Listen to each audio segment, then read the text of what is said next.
वाशिम जिल्ह्यात जोरदार अवकाळी पाऊस बरसला। अवकाळी पावसामुळे काही घरांना वादळी वाऱ्याचा फटका बसला। ब्रह्मा गावातील रहिवासी विलास मुंडे यांच्या घरावरचे पत्रे उडून गेले।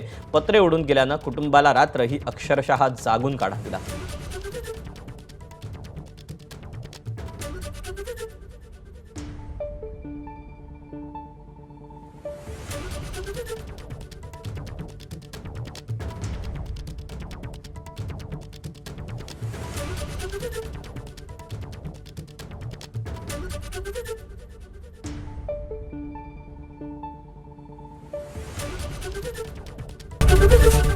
एबीपी माझा, उघडा डोळे बघा नीट।